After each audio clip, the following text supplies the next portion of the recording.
I guess for me, like at 22, I figured out what it was like to die. I like lay on the side of the road, and people say that when you die, like your life flashes before you. For me, it didn't. It was every reason I wanted to live. It was every mistake I Yeah. made, every time I was an asshole to someone. Good as Gold's the official Gold's Gym Australia podcast.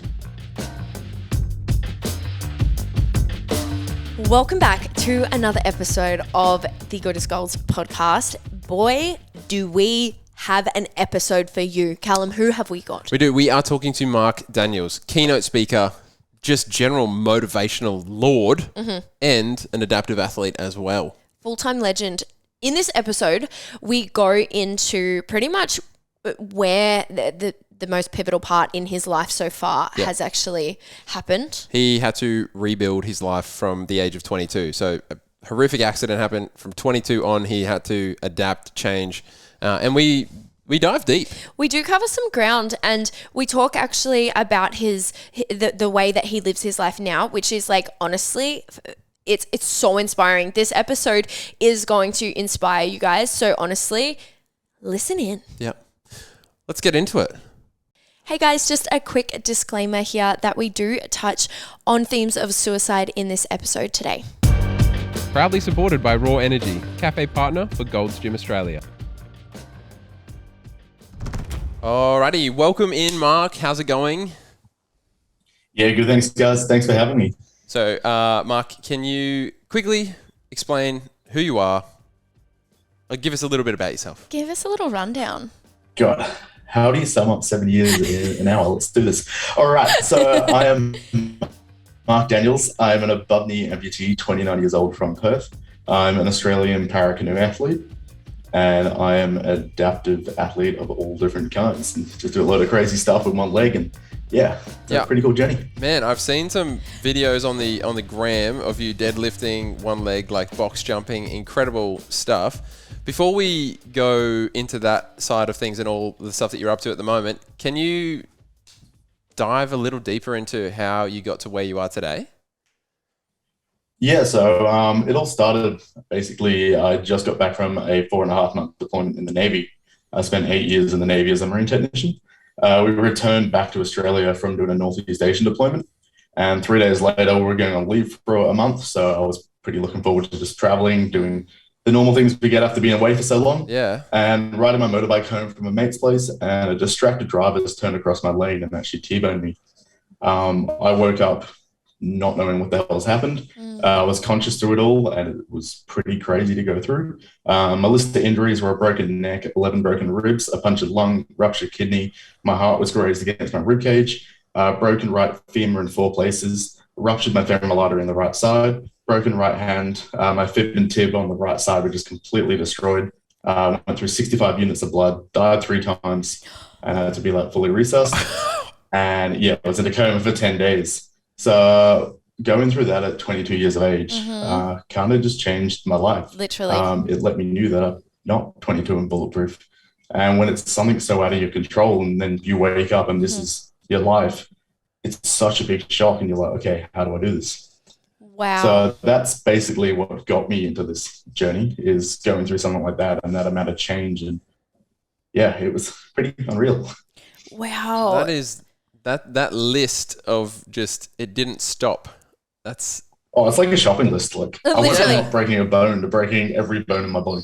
And so then that led to amputation of a limb. Yeah, so originally I went below the knee. So I still had my knee joint, and I was 5 centimeters below my knee on the right side. However, after 14 surgeries, I decided, let's get rid of it. Like, it's not working. Yeah. My leg was stuck at like 40 degrees. So I was never going to run, never going to walk properly, ride a bike. I'm like, this isn't living. Like, it's not helping me. Get rid of it. So that's when I elected to have it chopped off, and against medical advice, everyone was like, you don't want to do this. It's so much harder being an above knee. Yeah. And they were right. It is so much harder, but there's no point holding on to something that doesn't work. Wow. That is unbelievable. So can you give us a little insight? Like, so you woke up after being in a coma, and where was your mind at? So my dad told me what had happened. He's like, mate, he's like, look, like, you've lost your leg. You're in the motorbike accident. And like, I remember bits and pieces, but at the time, I was just so messed up on drugs and everything. Yeah. Medical drugs, sorry. Yeah. Like from being in the coma and all the ketamine infusion and everything you get, I just wasn't aware. And all I could manage was, oh shit. And then just like blacked out again. I really struggle with that mental side. Is that for me, I was such a young, fit, active person in the military. I was such an extreme sports enthusiast. Loved the adventure. I didn't want to be a person with a disability. I didn't know how to be disabled. I didn't want to be a burden on society or my family. So I made the decision to commit suicide in hospital.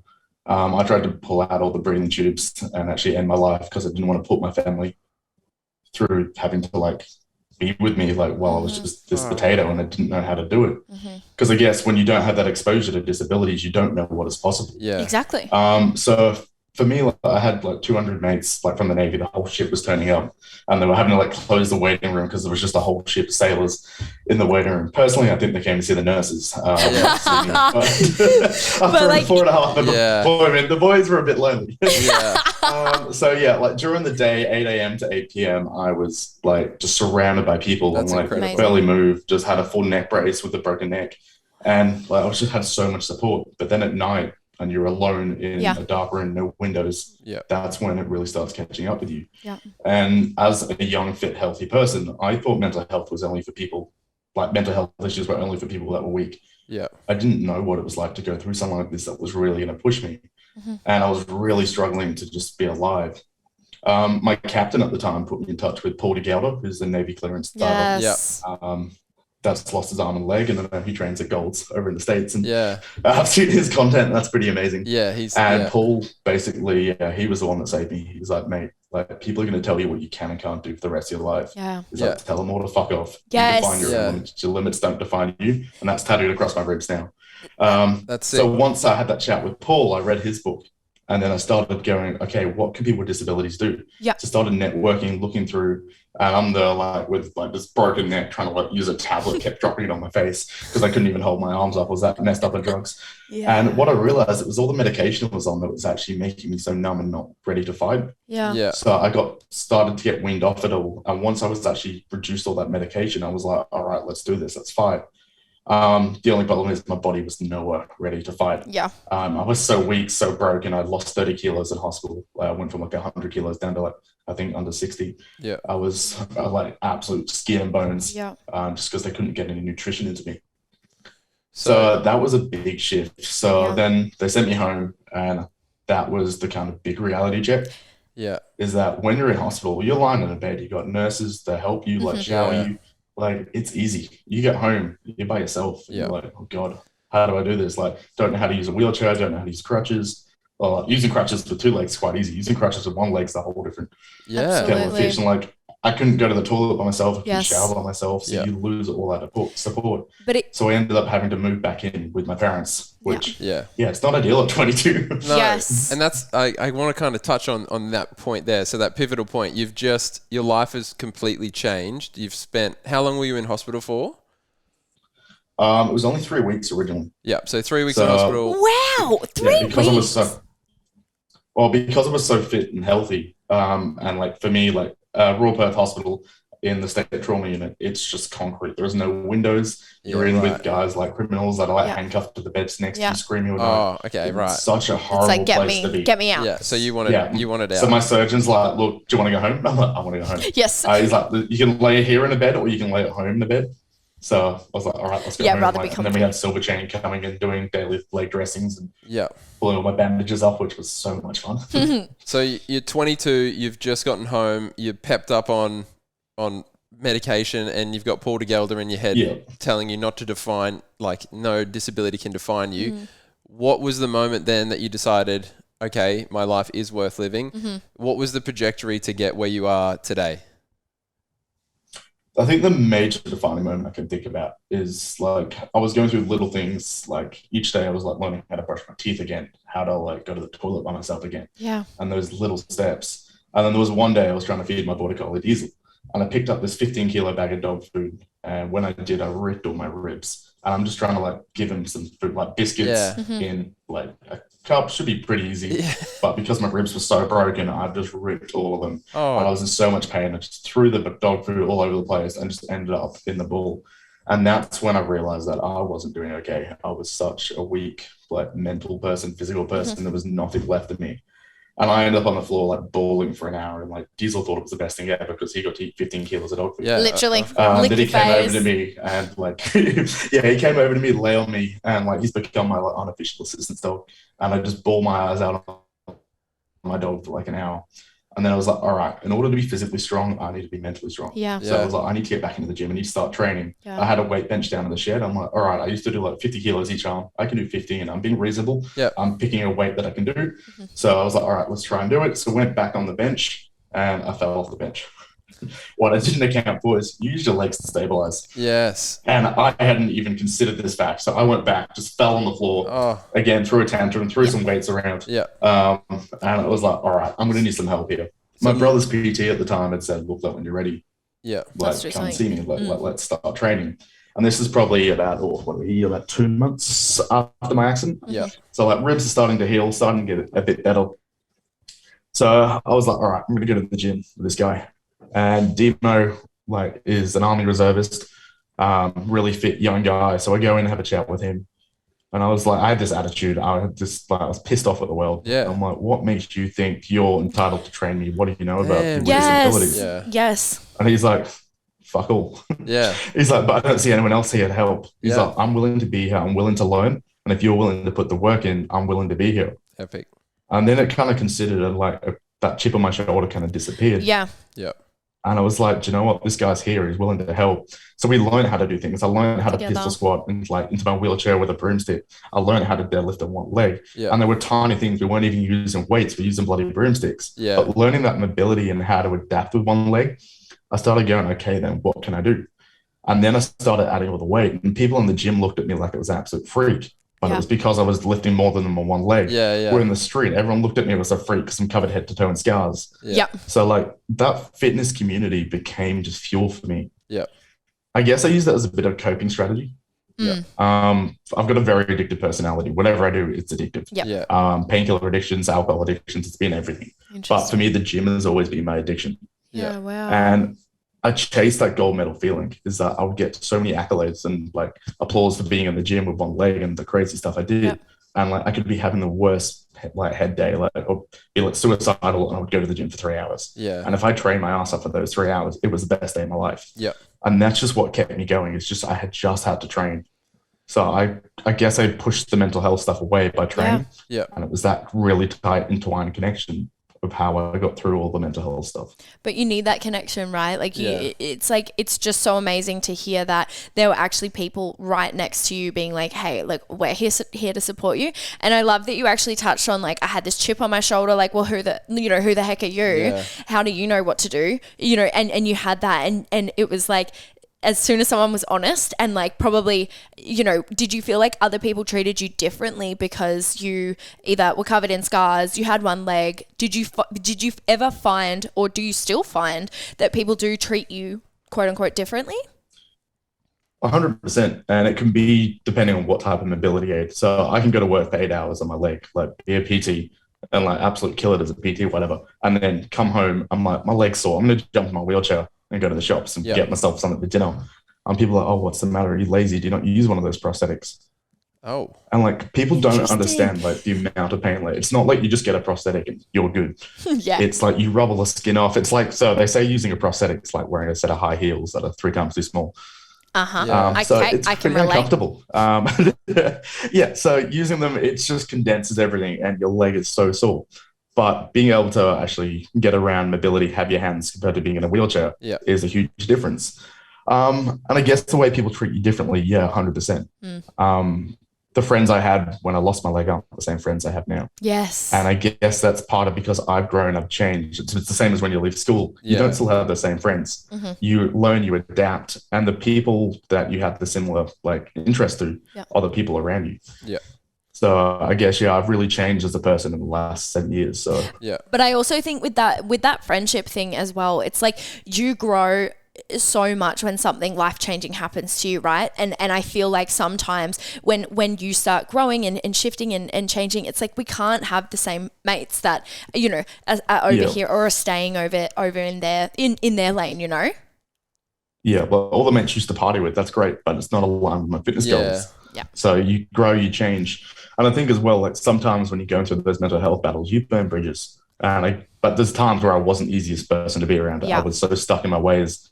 And I guess I am a very stubborn person. So I burnt bridges, and those friends probably don't look at me the same. So it works both ways, is that like I'm probably not someone that they still want to be around. But now, because I've changed in the way I move, like, yeah, you just move through different stages. And I guess you have the people in those stages of your lives. And of course, you have a couple of friends that are through every stage of your life. Yeah. But I guess, yeah, as we go through, we learn, we grow, we develop, and everyone around you changes. Totally. I do want to touch on, because you were in the Navy for like a large portion of your life, and then obviously your life changed, and I know now you're working in the PT field. Can you just like tell us, like, navigate how you went? Were you able to go back to the Navy at all, or was it just like a hard cut discharge, or like how did you go from the Navy to now transitioning to you're a PT now? Yeah. So how it worked is I got the offer. It was like, if you can be as fit and strong as any other sailor, we'll let you stay in. And of course, to me, someone puts a challenge in front of me. I'm like, yeah. Yeah. So like fitness. How high can I jump? You still have to do fitness tests for Navy. Yeah, so with still one have the leg. fitness test, and I could pass the fitness test on one leg. Like I could absolutely smash it.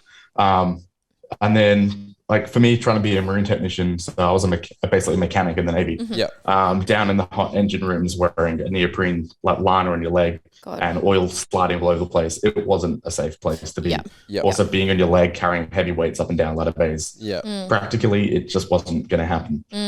So I actually stayed in the Navy for 5 years after, but I started changing over to be a physical fitness instructor. Cool. In the Navy, so PTI, so it's like the Navy PTs. Yep. I was able to do every component apart from the run component.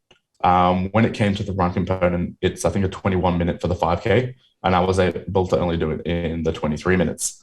So I couldn't make the time. Pretty So solid. like, still a pretty quick time on one leg. Yeah. That is a The Navy good time. Yeah, the Navy's stuck in the ways. And that is what I found, is that it didn't matter how much, I guess, I tried and what I put into it. Like I was making the female time on one leg, and I'll be like, look, I can make the female time, but they're like, yeah, but you're a male. Yeah, and I was like, but I'm different to males. Like I've got one leg, I'm doing the same stuff, putting in twice as much effort. Wow. And then I kind of realized that like it was completely draining going to a workplace every day. And look, the Navy were amazing. They supported me for 5 years. Yeah. Like I don't want to discredit anything they did. Yeah. But for me, I was struggling with my mental health, my PTSD, and I wasn't coping. But I wasn't, like, the Navy's not a place you can talk about it. If you start bringing up that you have issues, you're bubble wrapped. I listened to Mark Wales' podcast with you guys, and exact same. Yeah. If you bring up that you've got issues, you're put in bubble wrap, and they're trying to say protect you. They're trying to do the right thing, but you can't function. You can't do your job. You're then taken out of that active role and put into a safe place while you deal with it. Exactly. But at the same time, being in that safe place isn't helping you, because you're just cut off from all your mates. You're cut off from work.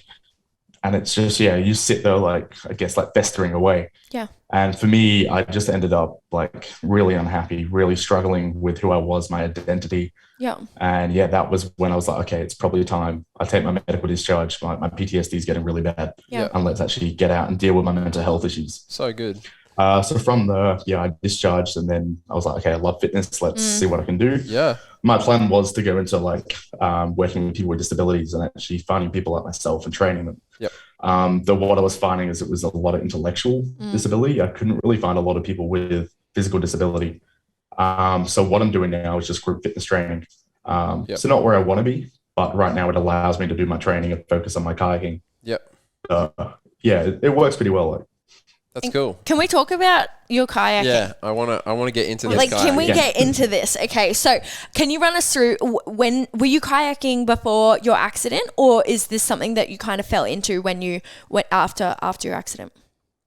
Oh, there was a lot of falling in. So I kayaked a little bit in high school, and for me, I did the Invictus Games. Prince Harry, his games, which are like the military Paralympics. Yeah. I did that in 2018, and I got a gold medal in wheelchair rugby and a bronze medal in indoor rowing. Yeah. And while I was doing that, Curtis McGrath, who is like just the best bloke, he's ex-army, he lost both legs in an IED blast. He's actually an ex-Invictus Games athlete, and now he's like a 3-time Paralympian gold medalist kayaker. He's like, hey, look, we're looking for more kayakers for the team. Come give it a crack. Yeah. I'm like, I'm good at everything. I can do this. And I got on the love the boat, attitude. and oh my god, like this boat, like the tide, it's like just that much bigger than your hips. Yeah. And I'm not a small bloke. I'm like 110 kilos. So me in this little tiny boat trying to stay upright, I kept falling in, and I could just not stay upright. But the fact I couldn't do it pissed me off that much that I just kept going back. And I fell in love with the sport because of how hard it was. Because of like how many things you have to overcome just to stay upright in the kayak. Yes. So then as I started doing it, started getting more and more in love with the sport, the community, the people around it. However, there wasn't the facility. So I did the national championships, got the silver at the national championships my first year. And then unless you're at that top level ready to go and represent Australia, there was no avenue, there was no entry development to it. Yeah. So I kind of just fizzled off and went and did a load of other things. Like went and did snowboarding, wakeboarding, biathlon, everything else that people waved in front of me. I'm like, yeah, that sounds cool. Let's go do it. Yeah, I was like, I mean, that's it. When you're an adaptive athlete and you've got that potential, like everybody wants you. So you get a lot of offers and a lot of opportunities. Oh, and if you've got the mindset like yourself, man, you're so like, even you're so honest in a sense of you're like, oh yeah, I could crush this. And you figure it's hard, but you're like, man, you're just going for gold. I love it. Yeah. So, yeah, that's been a pretty cool thing. And then my coach now, we had a new director come over to Waste to the Institute of Sport. And he was like, where's your paracanoe program? He just came from the UK and they have a huge paracanoe program. So we don't have one. There's like one guy that mucks around in a kayak and paddles. And he's like, start one.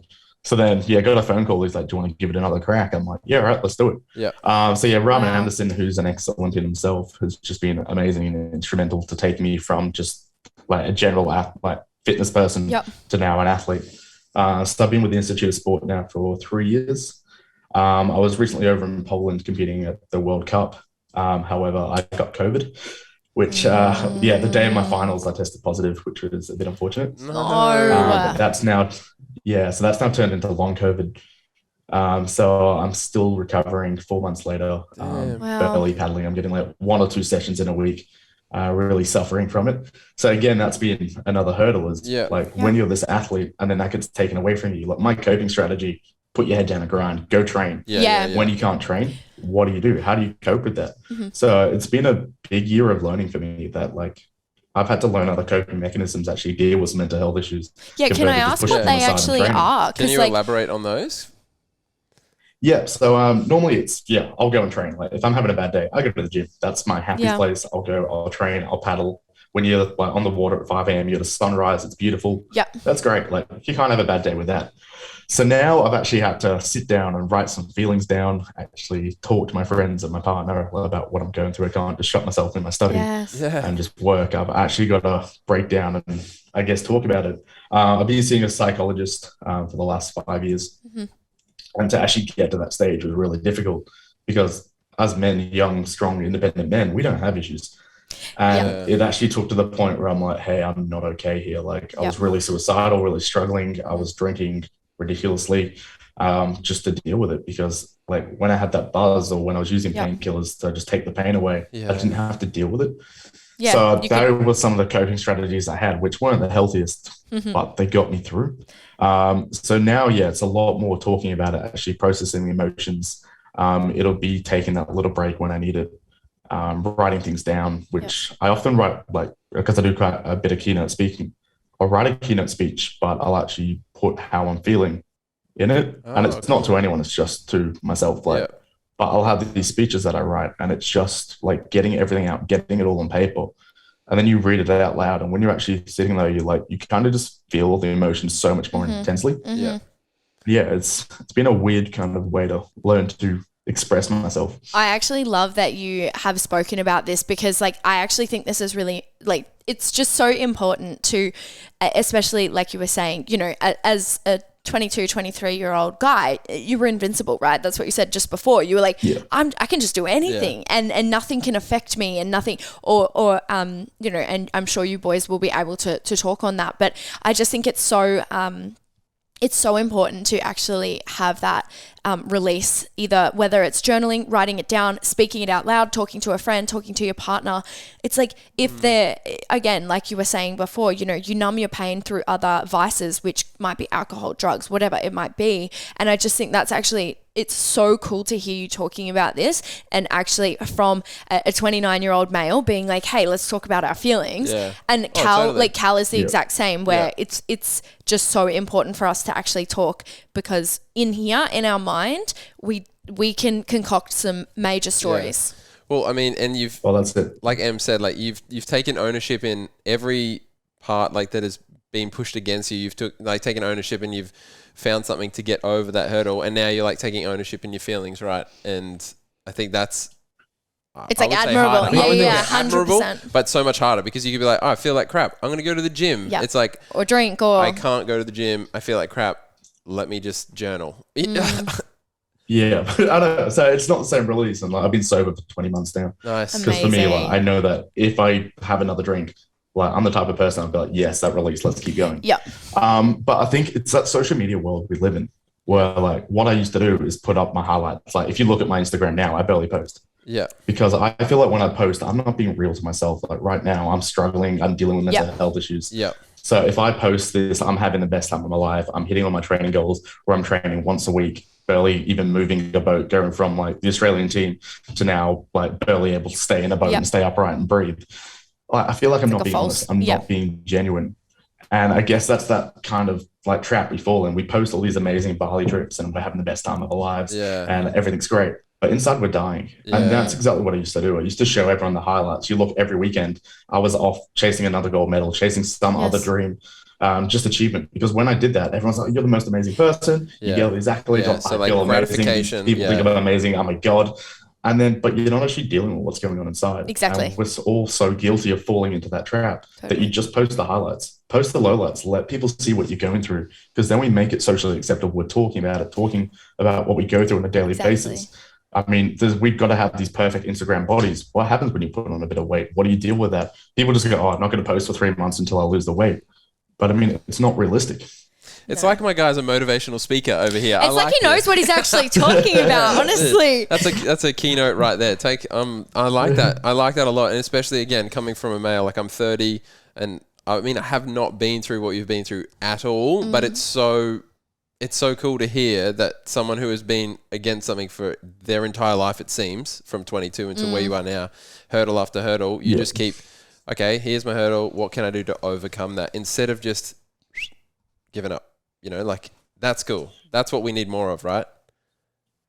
Yeah, I get that a lot. People are like, oh, if I was in your shoes, I couldn't do what you do. Like, I was like, well, you don't get an option. Like, I think like everyone looks at someone like myself and they're like, oh, I haven't been what you've been through, so I can't complain. Yeah. But everything's relative. What we go through each and every day, whether it's a breakup, whether it's putting on a bit of weight, losing your job, like it's in that moment. If that affects you, that's what you need to deal with. And just because someone hasn't died because you haven't been in like a life-changing car accident, it doesn't matter. And I think, we get in this trap of like comparing ourselves to everyone else and going, oh, I'm not going to complain. I'm just going to push that aside because it's not a big issue. Yeah. And we actually just need to talk about what's going on in our lives and actually be real with each other, because we're also fake to each other. Everything, oh yeah, I'm great. You're not. You're dying on the inside. Like, you know, as a PT, like you've got to like act. You've got to put that like face on and go, yeah, we're good. Like I'm having the best day of my life. Yeah. And you're dying inside. Because you're that bounce off for the other person. Like if they're having a bad day, you're like almost their therapist. Ultimately. Yeah, that's it. I've never done as much therapy as I'd have since become a PT. And we like to sometimes call therapy, really. We like to call ourselves like unqualified therapists sometimes. Yeah, just giving our life advice. Okay, so you've been through so much. You've done your Olympics in the World Cup in Poland. Yeah. What are we looking at in the future? Next? What's next? What do we need? What do we want to do? I want the Paralympics. I know I'm still gold medal chasing. Yeah. And I've got to be careful of that, because I had a chat with actually Brad Ness, who's the wheelchair basketball coach at the Institute of Sport. And he's an amputee himself. He's a four-time Paralympian. He's been there, done everything. And when I was starting this journey, I was kind of aware that I was having this kind of gold medal chasing episode, and I needed to be careful that I'm not just looking for that next thing to chase. Because, I mean, I wasn't actually enjoying what I was doing. Yeah. I would just look for that next thing. And everyone would be like, you're amazing. I'm like, I'm already halfway to the next goal. I didn't even stop to process it. Yes. Like, I like spend that much time worrying about what I'm doing and about the results more than the actual experience. Yes. So I was having that chat with Brad, and he's like, "Look, I'm like, is this worth it? Like, should I do this?" And he's like, "If you're going to go to the Paralympics to win a medal, he's like, don't waste your time. Not because you can't win a medal, because if you're sacrificing getting up at 4:30 every morning, 6 days a week, and you're sacrificing your friend time, your relationship, all the time away." He's like, no, don't do it. He's like, if you do it for the journey because you want to grow, you want to be this person. He's like, because you're not going to be the same person afterwards, then 100% go for it. So I want to make Paris, but it's a long shot. So Curtis McGrath, I've got to beat him. There's only one spot for Australia, and he's the three-time world champion. So I've got to be best in the world if I want Paris, which is a hard goal. Kurt is an amazing athlete. So it's probably looking like LA, but I'm still going to give Paris qualifiers a pretty big shot. I bet you are. Yeah. I'm just going to get my body back in shape. Yeah. Put a few kilos on since not training. So we've got to, bounce back from this, get myself back in form. And hopefully come back. I literally love what you just said, and I actually truly believe that to my core as well. The journey is needs to be better than the destination or the goal, like the end goal. Because what do you do? What do you do it for? Because like you just said, Mark, like you get to that end, and you've grinded, you've hustled, you've done all the things, you've sacrificed, and if you don't get it, it's like, well, like, what was the point? And then all these like things start to kind of go through your mind. And what I actually really want to ask you is, what motivates you? I guess for me, like at 22, I figured out what it was like to die. I lay on the side of the road, and people say that when you die, like your life flashes before you. For me, it didn't.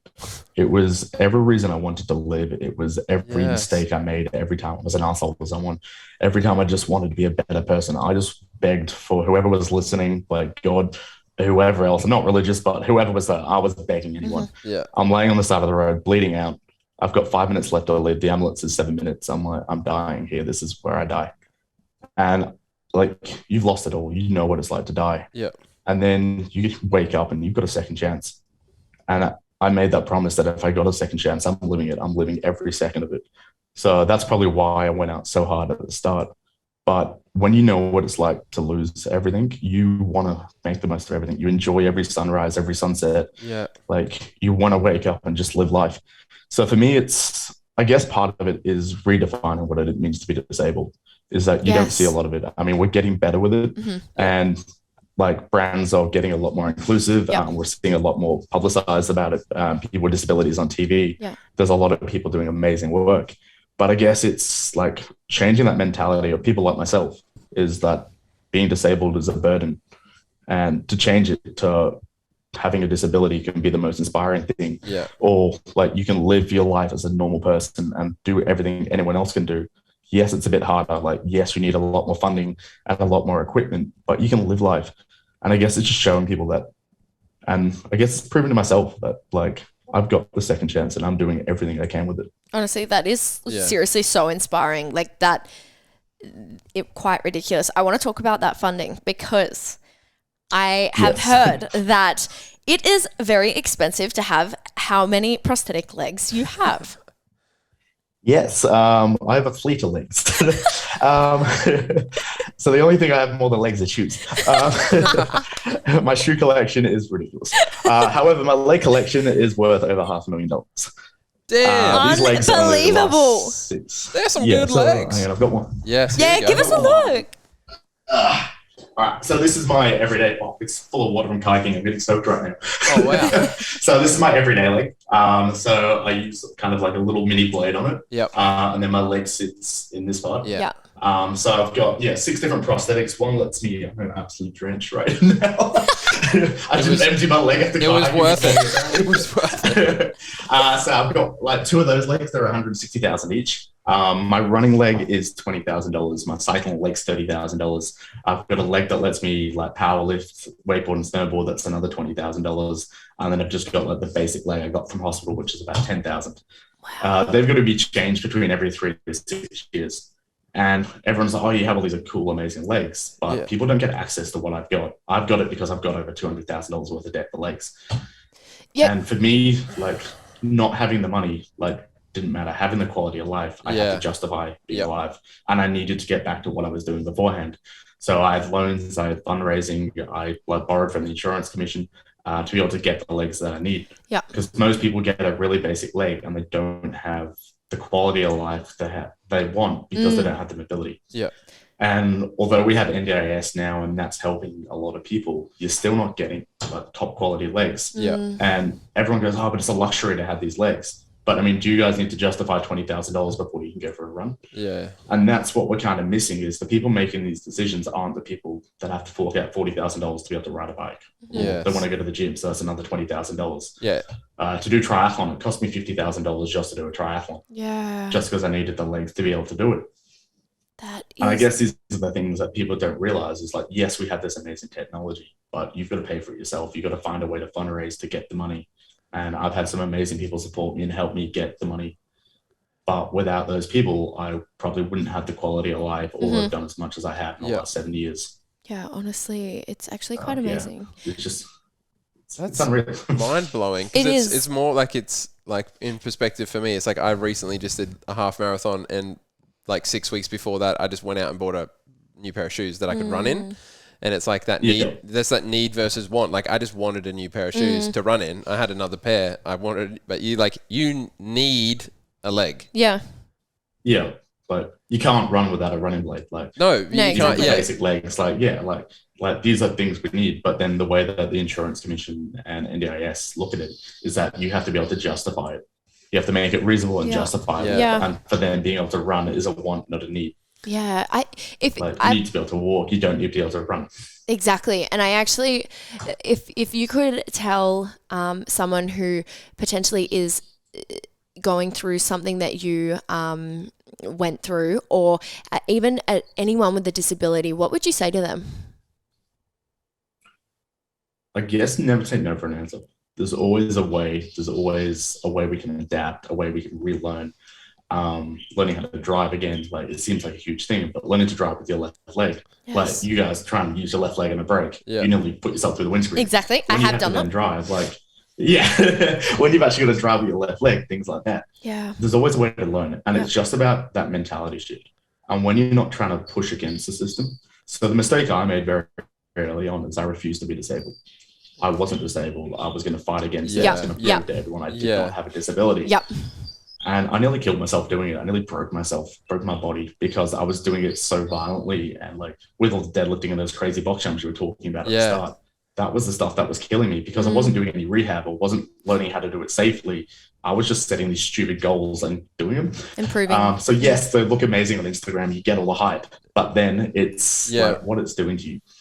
It's learning, find people that know, like network with other amputees, figure out who's done it. The best way I've actually learned is reaching out to people that have done things. And like, there's no guide to being an amputee, but we're all here to guide each other because we know what it's like when you're in that situation. Yes. You wake up and you're like, okay, this is my life. How do I do this? So when you've got this amazing support network and people are willing to help you, like just reach out to people. Yeah. And it sounds like from like the people that helped you along that journey, like Paul DeGelder and those guys that it, like you're putting it in the proof is in the pudding there, that you've looked up to people who have been in a similar circumstance that have helped you. But it's even cool just to see like the journey that you've transitioned from, like who you just wanted to prove to the world that you weren't disabled, to then like owning it and being like, okay, then I am where I'm at now, but I'm not going to let that define me. And I think that's sick. And like you said, you've got it tattooed on you, right? Yeah. You can't get rid of that now.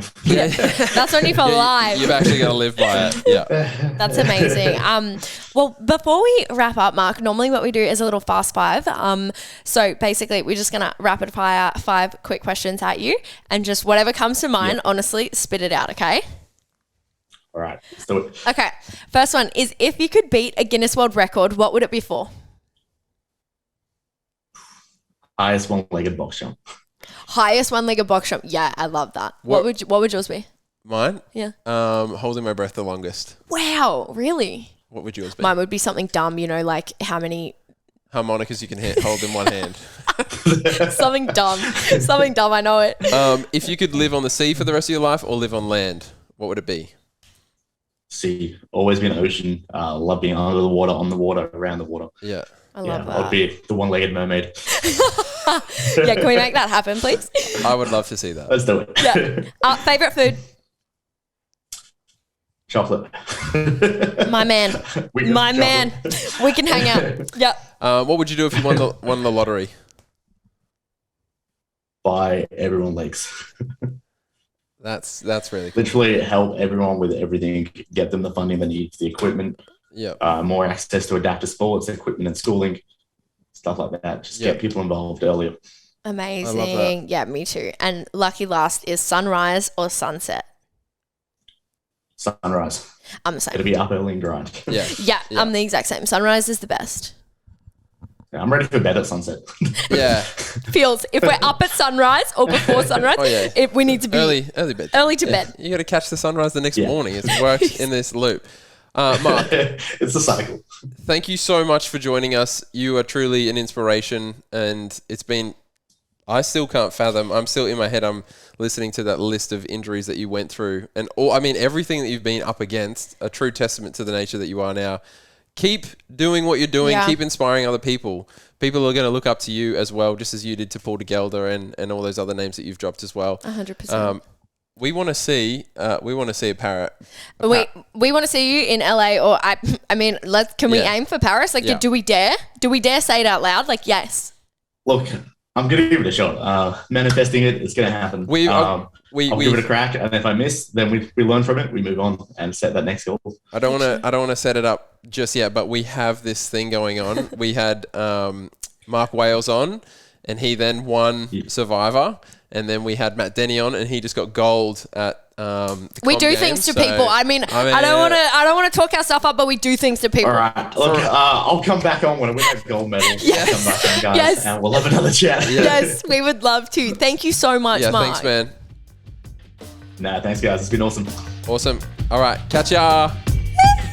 Thanks, guys. See you later. Damn, dude, what an episode. Wow. My guy Mark not only is he incredibly honest and vulnerable, but just straight up motivational. I love how he would own whatever it was, adapt to it, and just continue pursuing. That's what I got out of it. I loved it as well so much. Like, there were so many key takeaways. Something that I just loved that he said was focusing on the journey and not the end destination.